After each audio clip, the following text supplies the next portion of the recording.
अस्सलाम वालेकुम नाजरीन। इस एपिसोड के आगाज में हम देखते हैं कि वजीर सलाहुद्दीन खलीफा से कहते हैं, वाज़े तौर पर दिख रहा है कि ये एक मंसूबा है। तो करातेगन एकदम से कहता है, मेरे वजीर से बात करो। तो खलीफा कहता है, काजी अफंदी फैसला करेंगे, तब तक इन लुटेरों को कटहरे में खड़ा किया जाएगा। तो वजीर सलाहुद्दीन कहते हैं, मैं ऐसा कभी नहीं होने दूंगा। मेरे हुक्म के बगैर मिस्र में कोई भी किसी को छू भी नहीं सकता। तो जवाबन खलीफा कहता है, आप मेरे मातहत हैं वजीर सलाहुद्दीन, ये बात याद रखें, आपको मेरे हुक्म पर अमल करना है। तो वजीर सलाहुद्दीन कहते हैं, नहीं, मैं सिर्फ सुल्तान नूरुद्दीन की अतात करता हूँ। मेरे साथी और दोस्त सिपाही यहाँ उनकी अमानत हैं, मैं इन्हें आपके लिए कभी नहीं छोड़ूंगा। तो काजी फाजल वजीर सलाहुद्दीन के कान में कहते हैं, मोहतरम वजीर हजरत, हकीकत जल्द या बदेर आपके सामने आ जाएगी, लेकिन आपको इस सूरत हाल में पुरसुकून रहना चाहिए, वरना एक बहुत बड़ी आग लग जाएगी जिसे हम बुझा भी नहीं सकेंगे। तो वजीर सलाहुद्दीन पूछते हैं, मुझे क्या करना चाहिए काजी फाजल? क्या अपने आदमियों का फैसला इन पर छोड़ देना चाहिए? और फिर खलीफा के हुक्म पर उनके सिपाही तलवारें बेनियाम कर लेते हैं। वजीर सलाहुद्दीन और उनके साथी भी अपनी तलवारें निकाल लेते हैं और उन्हें दबोच लेते हैं। यह सारा मंजर देखते हुए काजी फाजल आगे बढ़ते हुए कहते हैं, क्या हमने बरसों तक खून नहीं बहाया? हम एक तवील अरसे के बाद मुतहद और पुरअमन हुए हैं, क्या ये दोबारा मुंतशिर हो जाएंगे? अल्लाह के लिए अपनी तलवारें नीचे रखो। तो ताजर राकिफ कहता है, पहले तुम अपने वजीर से कहो। और फिर काजी फाजल एक बार फिर वजीर सलाहुद्दीन के पास जाकर कहते हैं, जाहिर है कि हम एक जबरदस्त मंसूबे में फंस गए हैं। शहवार का खेल याद करें, अगर आप अभी खून बहाएंगे तो ये इनके लिए बेहतर होगा। खलीफा अगरचा कमजोर नजर आता है, लेकिन फिर भी लोगों में काबिल एहतराम है। और फिर वजीर सलाहुद्दीन फिर से पूछते हैं, मुझे क्या करना चाहिए? अपने आदमियों को हथियार डालने का कहूँ? तो काजी फाजल बुलंद आवाज से कहते हैं, हथियार डालने का नहीं, बल्कि जब सब कुछ वाजे ना हो जाए। ये वजीर के महल में जेरे हिरासत होंगे। ये सुनकर खलीफा कहता है, मैं वजीर से जमानत मांगता हूँ कि ये भागेंगे नहीं। तो वजीर सलाहुद्दीन कहते हैं, जमानत मेरे हुक्मनामे में लिखी गई है, इंसाफ की फराहमी तक ये यहीं पर है। ये सुनकर काजी फाजल कहते हैं, तलवारें नीचे करो। ये सुनते साथ ही सब अपनी तलवारें नीचे कर लेते हैं।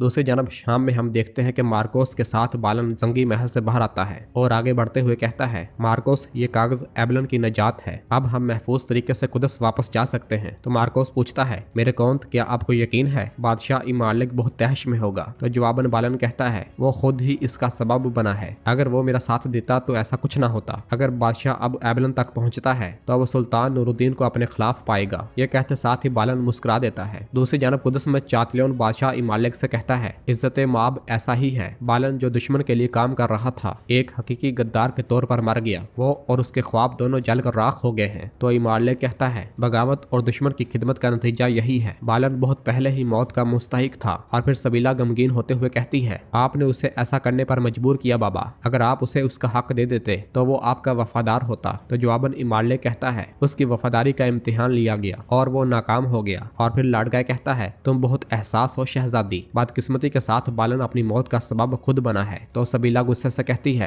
पहले लाडजियोम और फिर बालन, बाबा ऐसा लगता है कि आप बाल्डोन के लिए एक खूनी तख्त छोड़ेंगे। ये कहते साथ ही शहजादी चली जाती है और इमालिक को बहुत गुस्सा आता है। इधर कहरा में वजीर सलाहुद्दीन अपने साथियों के साथ तख्त पर बैठे होते हैं और फिर उर्फा से पूछते हैं, क्या तुम गुलामों की रहनुमाई नहीं कर रहे थे उर्फा? वो लोग खलीफा के महल में आजादी के साथ कैसे दाखिल हुए? तो उर्फा कहता है, आप ठीक कहते हैं, गुलामों को पकड़ने के बाद हम उन्हें एक महफूज सराय में ले गए थे। ये कहते साथ ही वो उस लम्हे को याद करता है जब सराय में गुलामों का ताजर आगे बढ़ते हुए कह रहा था, आप यहाँ हमें नाइंसाफी से नहीं रोक सकते, मैं अब वजीर सलाहुद्दीन को देखना चाहता हूँ। यह सुनकर उर्फा उसके पास आया था और गुस्से से कहा था, क्या आप हमारी बात नहीं समझते? गुलाम भी उठकर ये सारा मंजर देखने लग गए थे। उर्फा ने मजीद कहा था, आपको अगले हुक्म तक यहीं रखा जाएगा। तो ताजर ने कहा था, क्या आप ताजरों के साथ ऐसा नहीं कर सकते? गुलाम आजाद क्यों फिर रहे हैं और हम यहाँ पर कैद क्यों हैं? तो जवाबन उर्फा ने कहा था, क्योंकि गुलाम आजाद है और तुम कैद में हो। तो ताजर ने कहा था, तुम मेरे काफिले को पकड़कर मुझे कैद नहीं कर सकते। तो अदरीस ने कहा था, शोर करना बंद करो, लोगों को मजीद परेशान ना करो। उर्फा ने भी कहा था कि मुश्किलात ना बढ़ाना, वरना मैं तुम्हारे जेवरात समेत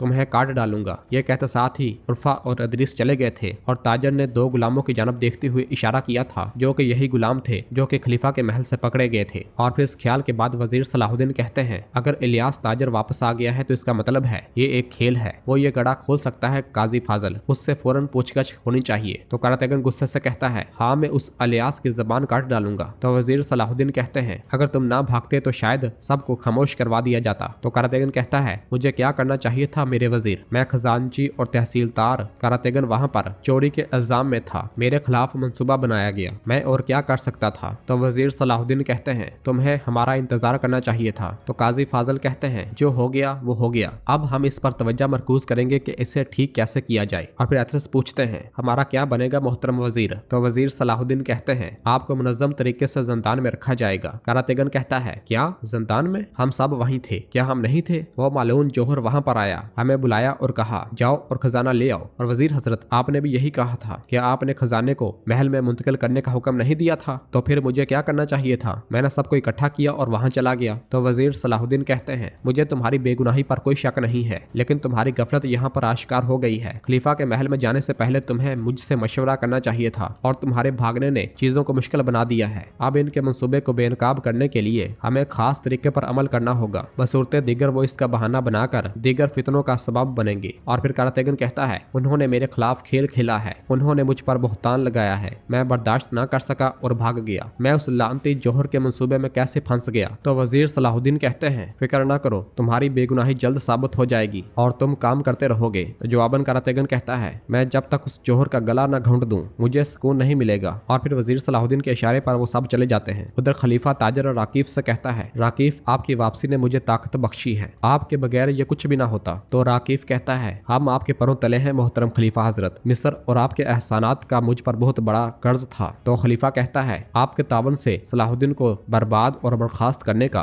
पहला कदम हमने उठा लिया है। तो राकीफ कहता है अब वक्त है कि लोगों में वजीर की साख तबाह करने का। और फिर जौहर से कहता है जौहर अपने आदमी लेकर बाजार जाओ और ये बात फैला दो कि वजीर के सिपाही लूट मार में मुलव्वस हैं और यहाँ तक कि खलीफा के महल को जलाने तक जा चुके हैं। तो जवाबन जौहर कहता है हमने नजीर की तरफ से भेजी गई बुद्धों को शहर में आबाद करना शुरू कर दिया है। ये सुनकर राकीफ कहता है अब काहिरा को हिलाने का वक्त है। बाहर बाजार में नजीर के आदमी चेहरा ढांपे आगे बढ़ रहे होते हैं, जबकि संदूकों में उनके पास हथियार भी होते हैं और उनका अगला हदफ मदरसा अल-ज़हर होता है। और वो तालिबे इल्मों के भेस में वहाँ पर दाखिल होते हैं और वहाँ पर मौजूद उस्ताद के हाथ का बोसा लेते हैं। एक संदूक भी उनके हमरा होता है जिसके ऊपर कुछ कागजात रखे होते हैं। वो उस्ताद का एतमाद हासिल करने के लिए उसे दिखाते हैं, जबकि ताजर राकीफ इस सारे मंसूबे के बारे में खलीफा को बता रहा होता है और कहता है आखिरी धचका सलाहुद्दीन के पास उसकी बेकायद फौज से आएगा। वजीर शहवार के दस्तों में अब भी वफादार सिपाही मौजूद हैं, उन्हें यह बताना कि बगावत की आग जल गई है, ये आपका काम है जौहर। तो जौहर कहता है बिल्कुल, ये शुरू से आखिर तक ये एक बेऐब मंसूबा होगा। इधर शाम में सुल्तान एक खत पढ़ रहे होते हैं जिसमें लिखा होता है अल्लाह की इनायत से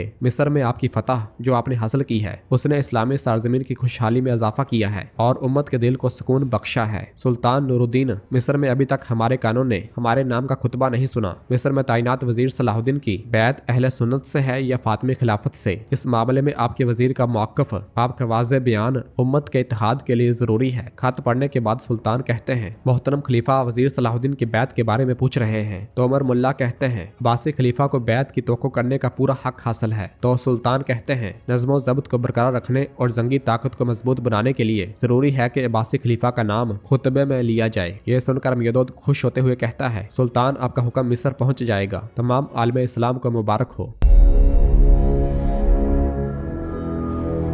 दूसरी जानब काहिरा के जंदान में कारातेगन और वजीर के साथी कैद होते हैं। बाकी सब तो सुकून से बैठे होते हैं, मगर कारातेगन काफी ज्यादा बेचैन और गुस्से में होता है। और फिर एथरस कारातेगन की जानब देखते हुए कहते हैं ये बगैर इजाजत फैसला लेने का नतीजा है। ये सुनते साथ ही कारातेगन भड़क जाता है और कहता है मेरी तरफ देखो, तहसीलदार तुम्हारे सामने है, मैं तुम्हारे जैसा आदमी नहीं हूँ कि वजीर की इजाजत के बगैर बैतुल खुला भी ना जा सकूं। मैं वजीर के हुक्म से ही खजाना मुंतकिल करने गया था, लेकिन तुम्हारी तरह हर वक्त वजीर वजीर नहीं करता रहता। ये सुनकर एथरस खड़े होकर गुस्से से कहते हैं तुम्हारी ये जिद का नतीजा है कि हम जंदान में हैं। देखो नतीजा देखो। वो दोनों बहस करते करते काफी ज्यादा गुस्से में हो जाते हैं और एक दूसरे से गुत्थम गुत्था होने ही लगते हैं कि बोजोक बीच में पड़ जाता है। जबकि हम यहाँ पर देखते हैं कि कारातेगन यहाँ पर बिल्कुल भी लड़ने की मूड में नहीं होता और सिर्फ शोर मचाना चाहता है। और फिर वो बोजोक को खुद ही पकड़ते हुए कहता है छोड़ दो मुझे, छोड़ दो, मगर साथ साथ उसके पीछे खुद ही छुपता रहता है। और फिर बिलाकर दोनों को पुरस्कून कर दिया जाता है। एथरस सुकून से बैठ जाते हैं, जबकि कारातेगन बड़बड़ाता ही रहता है। बाहर काजी फाजल वजीर सलाहुद्दीन के साथ आगे बढ़ते हुए कहते हैं वाज़ेह है कि इसके पीछे खलीफा और ताजर राकीफ है, लेकिन हम बगैर सबूत के साथ उनके साथ कुछ भी नहीं कर सकते। तो वजीर सलाहुद्दीन कहते हैं वो यकीनन किसी मकसद के पीछे हैं, हमें ये जानने की जरूरत है कि वो क्या कर रहे हैं और उनके अगले इकदाम क्या होंगे। तो काजी फाजल कहते हैं ऐसा कैसे होगा, हमारा मुखालिफ पर्दे के पीछे छुपे